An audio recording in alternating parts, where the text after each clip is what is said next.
It's time to be joined by Michael Misa, and it's time for our Sharks Weekly Bite. It's sponsored by Gurnick Academy, training tomorrow's healthcare heroes. For more information, visit gurnick.edu. That's gurnick.edu. Michael Misa joins us on the UMA guest line. What's going on, Michael? How you doing today? Good. How are you? Oh, we're doing fantastic. So you've been red hot coming off the Olympic break with 3 straight games with a goal scored and 3 straight exhilarating wins for the Sharks. So let's focus on last night. What did last night's win and a back-and-forth effort against a young team mean to you guys? Yeah, I mean, it's obviously it was a huge win for us. I mean, every game now, matters a little bit more, and obviously for us trying to push for that playoff spot, and we're doing a good job of it so far.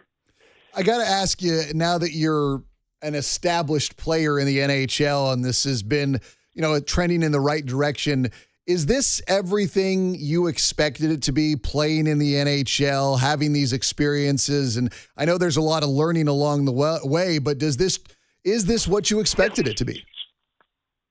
I mean, yeah. I mean, I think, as a young guy coming in, you got to expect there's going to be ups and downs and in your career, and I think the most important thing is just coming to the rink every day and finding ways to get better and learning from guys like Mac and guys on your team, and it's been a process so far, but definitely a lot of fun too. I got to go back to your overtime winner the other day against Winnipeg, and it looked like when you got up to the wall and Eki came skating over, you just said boom to kind of punctuate the goal. Is that what you said? And when you went back and watched the replay of that, did you think to yourself, I can't believe that worked out the way that it did? Because there was a lot of gumption on that play, man. I mean, a lot of kids who were in the NHL at 19 might not try and go right down the throat against Connor Hellebuck to win a game, but you did. Yeah, I mean, to answer your first part, is what I said. I said boom. Just a lot of excitement there, obviously, and I mean, it was my first shift ever in OT, and I normally try to get a lot of speed when I do have the puck, and I saw those two guys. They were kind of in an awkward spot a little bit, so I tried to just go right through them, and obviously the puck ended up right back on my stick, and I don't think Hellebuck had enough time to react before I shot, so yeah, it worked out. Talking to Michael Misa on the UMA guest line, Coach Warsofsky said you earned that moment in overtime. What does that level? Or what does that level of trust from the coaching staff mean to you at this point in your rookie season? Yeah, I mean, it's ultimately what been trying to get over my 20 or something games that I've played, and to hear him say that, it's obviously it's good for my confidence, and I like to know that my coach can trust me in overtime and late in games. It's something you want to build with whoever your coach is. You guys have obviously had a lot of success in 1-goal games and winning those tight contests. You weren't here a year ago when the team did have a lot of 1-goal losses or lost a lot of 1+ an empty netter type games. Has there been an emphasis from the coaching staff about how the team should be handling these tight games? Yeah, I mean, I think definitely they obviously have a lot of input and good advice for us, but I think ultimately it comes kind of down to our team, and I think we, especially this year, like you said, we seem to find ways to stay calm in the third and kind of bear down when we have to. It's really good to see. When you were watching the Olympic hockey, was there a part of your brain that started maybe fantasizing a bit about being on Team Canada the next time the Olympics come around, or do you not try to entertain those thoughts?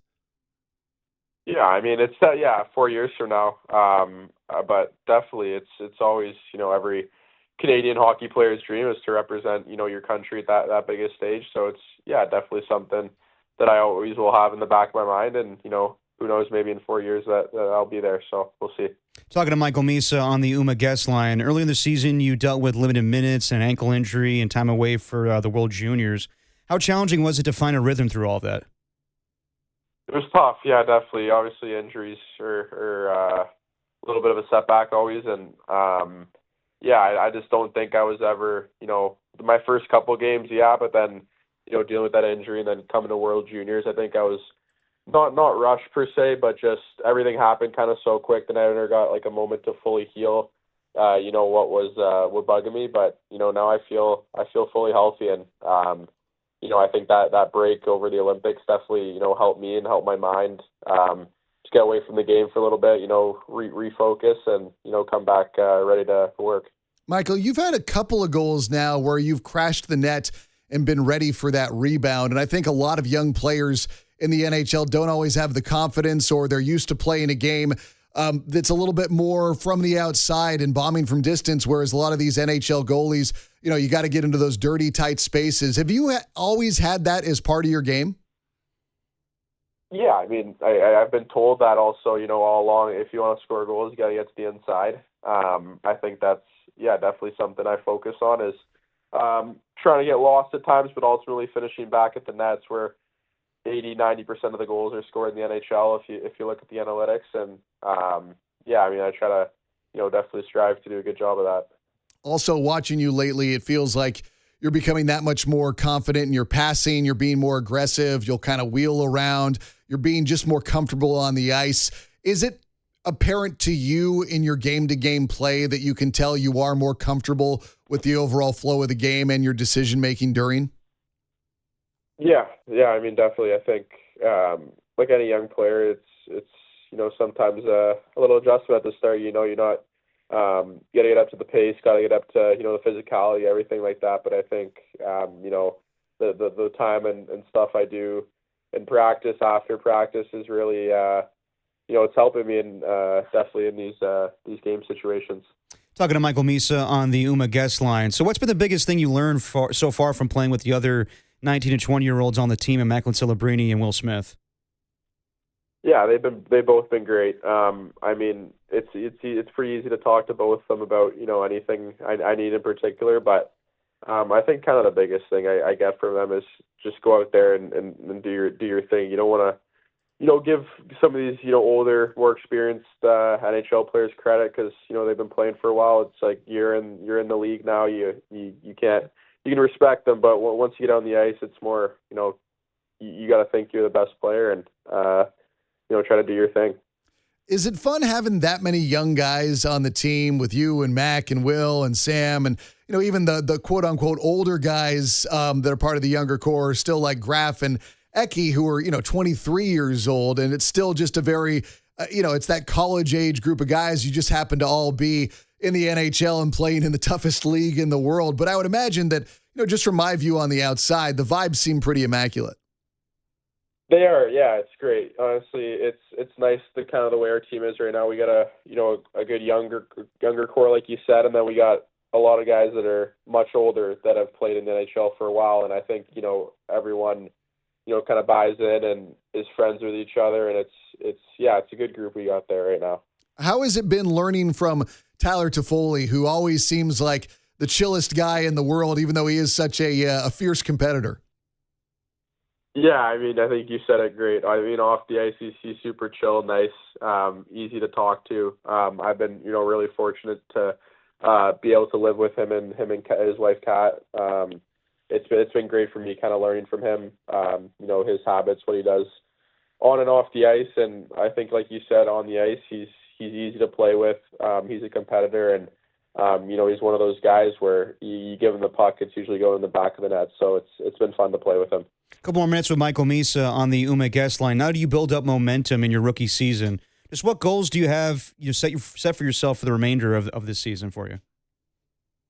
I think the biggest goal that I had coming back from the break is just try and help my team make the playoffs. I mean, trying to do anything I can, to get whether it's a block shot or a big goal or whatever it is to help our team winning in these last 23 or whatever games it is, to try and definitely get a playoff spot because I think we deserve it, and it's gonna be fun.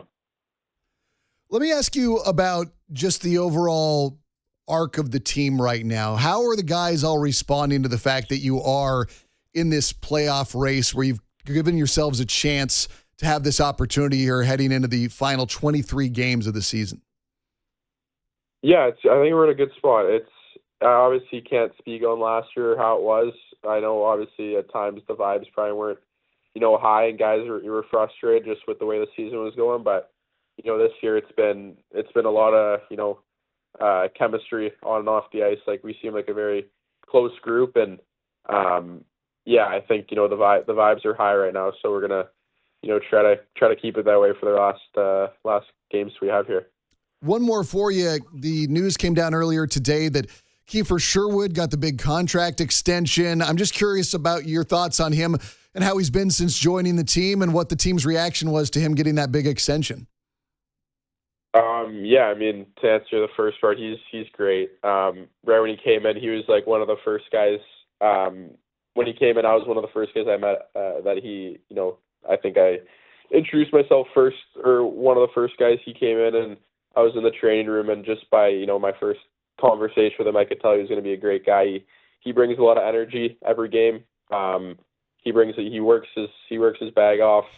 He can score goals. He's what every team kind of looks for, and I think what he has going on and what he's going to help bring to our group for these last games, and hopefully playoffs. It's exactly what we were looking for. Sharks rookie, second overall pick, Michael Misa. Michael, thank you so much for joining us today. Thanks, Mike. Yeah, thanks for having me. I appreciate it, guys.